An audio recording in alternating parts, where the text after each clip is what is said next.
It's that time of year again, where we look at ourselves and reflect on not only what we want to change, and how we are going to do it. With that, we also spend this time with family and cherish the moments we have with them. We'll fondly remember those times with loved ones that we've lost. In both ways, I would like to spend time and reflect on what we have done in the past, including a more not so turned out attempt at growing and sharing how I would like to change and grow, and give you, hopefully, a more proper timeline on what and when certain things will happen. The first of these changes I would like to discuss is, gaming.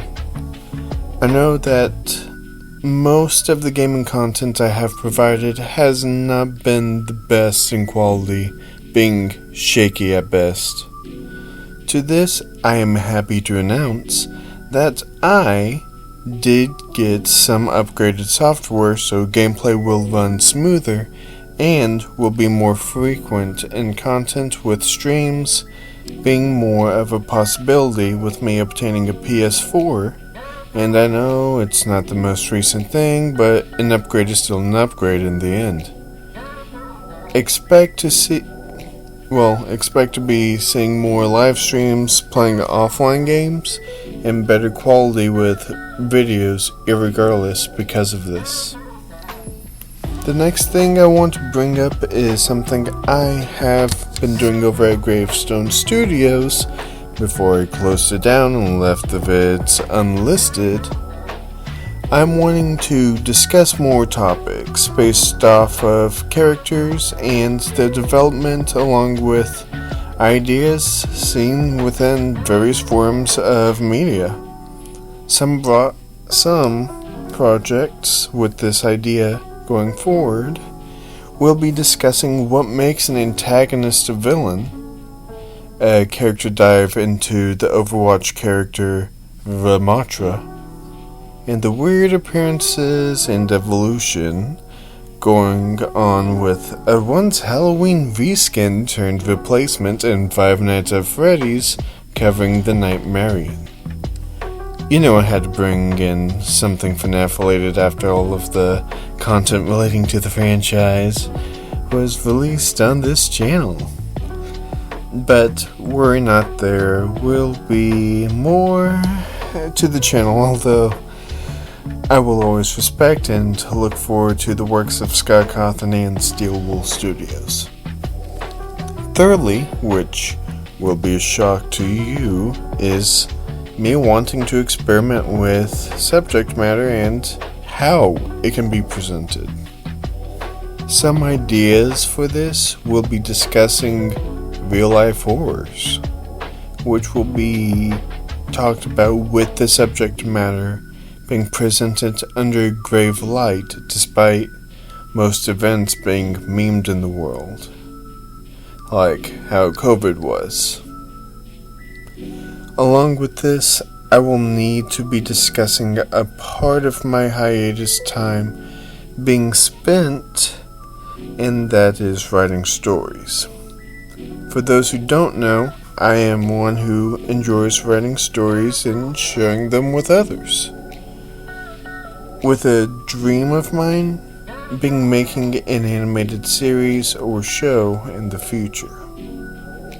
But that's not the case here. Instead, which is a project still in the development stage, is bringing narrated versions of my stories brought here for you, the subscribers, who are here and watching this video to enjoy and to share my weird creative nature to a more broad audience.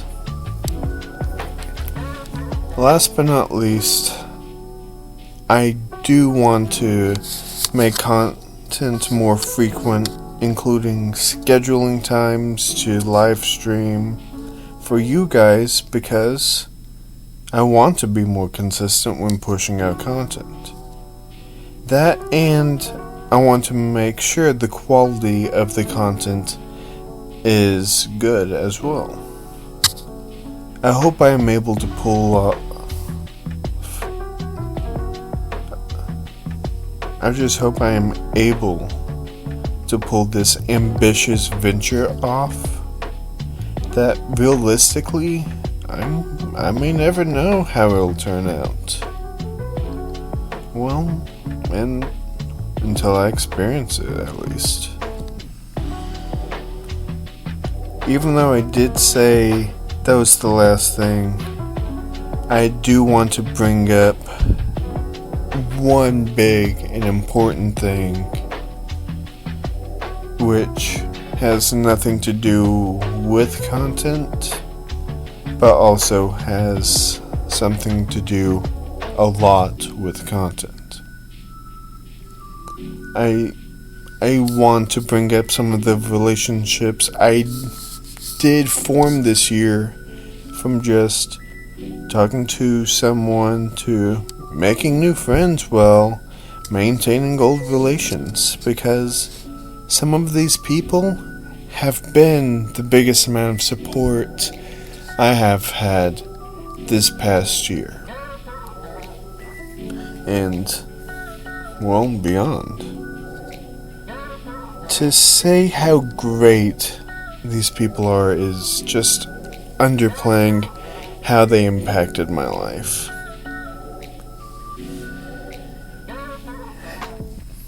I will be discussing both the people and how they, well, impacted my life, because, well, I kind of feel like I owe it to them in a way,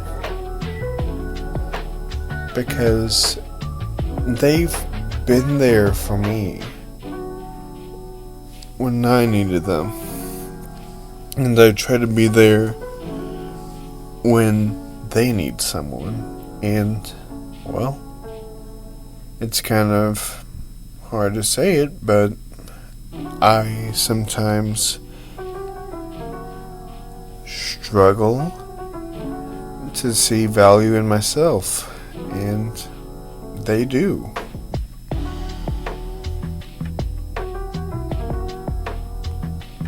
I know that was a very long pause, but it's a fact. I really don't see a lot of value in myself and a lot of my own works, but they seem to see it. They see the potential when, at times, I just cannot. And they see potential in me. They see, I don't know. And sometimes I just wish I could repay them, but how can you? Sorry, it's just me going into another one of my long-winded tangents there. But let's start introducing these people before I start crying during this recording. Juan is someone I definitely need to give no introduction to. With him running the channel, Juan's got this and is part of the contribution to the group channel that needs to be more active, for sure. Never mind with his friends Blur, Viet, Carlos, and Steven. He has been the person I have known on the internet, and he is an awesome guy with an awesome community that follows suit.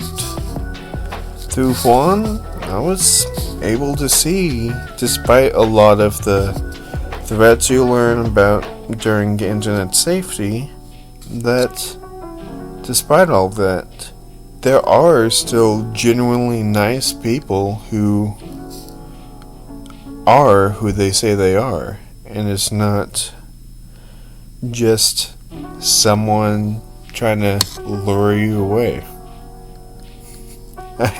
I really do hope I didn't word that weirdly, but if you know, I suck at describing things. But yeah. Next, random or behind the scenes, who's the clone situation name-wise. Here is, again, a very chill dude, and I met him through Juan's community. And how can I best describe? He gets the random nature that is my brain on the late night. He has supported me throughout writing these stories, along with us making and working on creative maps in Fortnite, which I do need to talk to him about at the time of not only writing the script, but recording this audio. Me and him definitely bond over some weird memes that really shouldn't be funny, but goddamn, I think we laughed for like maybe 5 or 10 minutes straight over something. I really can't remember. Either way, he helped me sort of embrace my scatterbrained nature that mostly is just me needing to relax more.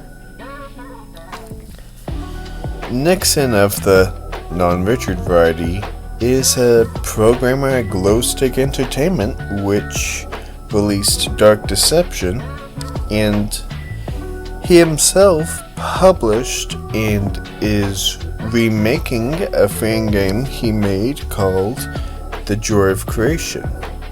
When I initially started to talk to him, it was purely to know more of the behind the scenes of creating T-Jock, because, hey, I don't know what goes on when making a game, and I figured, you know what, why not learn about it more, you know?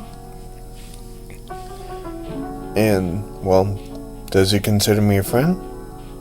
No, but he still made an impact by being the first risk I took by trying to get in contact with someone who, I am not gonna lie, I am a huge fan of. And as people know, it's hard to take risks sometimes.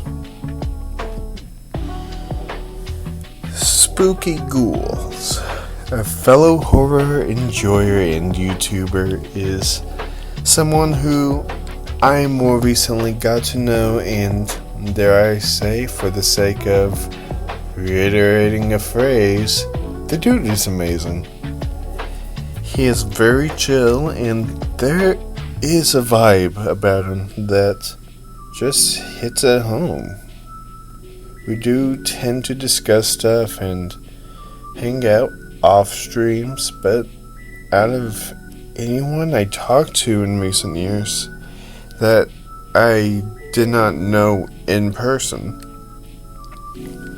he is one of the closest people I can truly say is a friend. How he impacted my life is by helping me start shedding off my trust issues and feel like I can open up to more people again. And for those who do know that about me, y'all know how difficult I could be. But, you know, he just kind of helped me see that spark again. Just being able to meet someone new and have, or guess feel, trust in someone.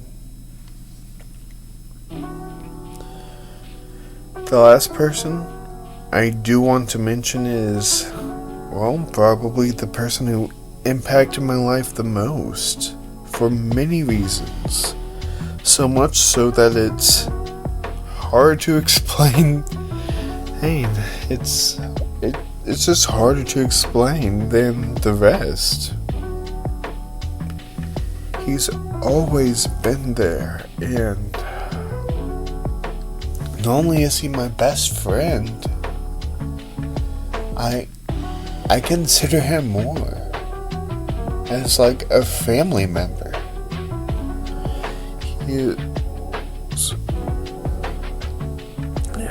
We did grow up together, and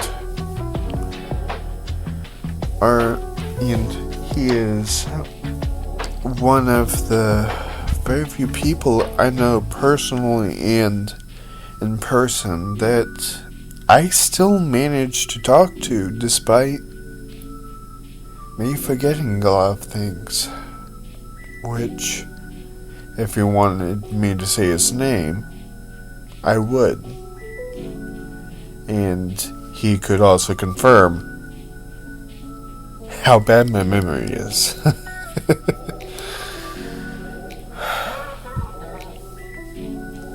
But yeah, I really don't know where I'd be without him. For those who I didn't take the time to talk about it doesn't mean you didn't play a major part in the support and love I feel from others. But it just felt like I needed to talk about them despite the fact I talk about one a whole lot. But now, for you, the viewers watching at home, I know you are probably tired of hearing me go on, and I get that. Just know that I do want to thank you all for sticking with the channel as long as you did despite my many hiccups when making content. And now, as I start adjusting and evolving my way of making content, I hope you continue this journey with me. Have some very happy holidays, and I will see you again at the dawn of a new year.